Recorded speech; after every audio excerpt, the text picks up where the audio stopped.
de la lettre de saint Paul apôtre aux Colossiens. Frères, maintenant je trouve la joie dans les souffrances que je supporte pour vous. Ce qui reste à souffrir des épreuves du Christ dans ma propre chair, je l'accomplis pour son corps qui est l'Église. De cette Église, je suis devenu ministre, et la mission que Dieu m'a confiée, c'est de mener à bien pour vous l'annonce de sa parole, le mystère qui était caché depuis toujours à toutes les générations, mais qui maintenant a été manifesté à ceux qui l'a sanctifié. Car Dieu a bien voulu leur faire connaître en quoi consiste la gloire sans prix de ce mystère parmi toutes les nations. Le Christ est parmi vous, lui, l'espérance de la gloire. Ce Christ, nous l'annonçons, nous avertissons tout homme, nous instruisons chacun en toute sagesse, afin de l'amener à sa perfection dans le Christ. C'est pour cela que je m'épuise à combattre avec la force du Christ dont la puissance agit en moi. Je veux en effet que vous sachiez quel dur combat je mène pour vous, et aussi pour les fidèles de Laodicée, et pour tant d'autres qui ne m'ont jamais vu personnellement.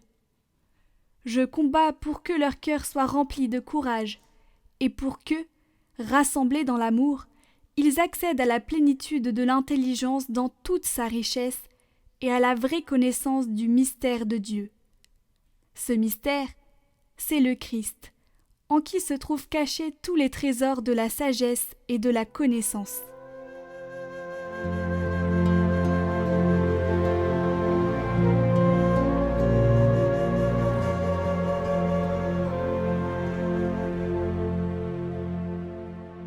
En Dieu, mon salut et ma gloire.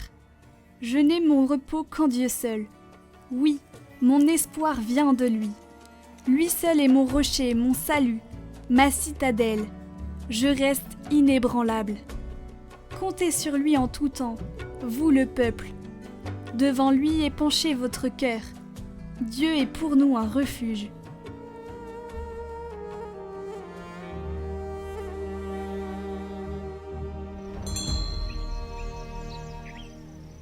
Évangile de Jésus-Christ selon saint Luc. Un jour de sabbat, Jésus était entré dans la synagogue et enseignait. Il y avait là un homme dont la main droite était desséchée. Les scribes et les pharisiens observaient Jésus pour voir s'il ferait une guérison le jour du sabbat. Ils auraient ainsi un motif pour l'accuser. Mais lui connaissait leur raisonnement, et il dit à l'homme qui avait la main desséchée, « Lève-toi et tiens-toi debout, là, au milieu. » L'homme se dressa et se tint debout.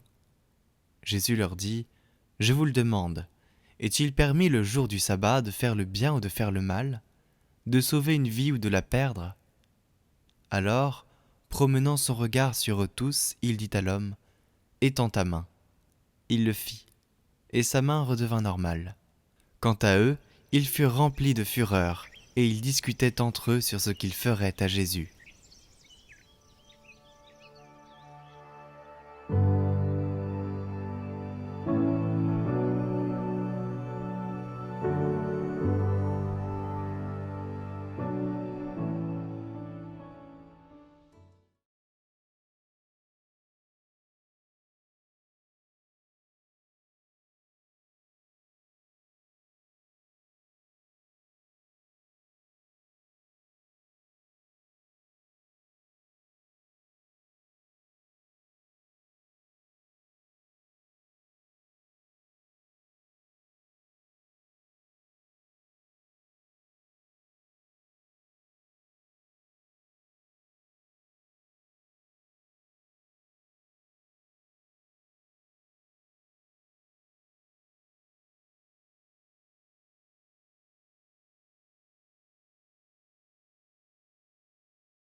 toi.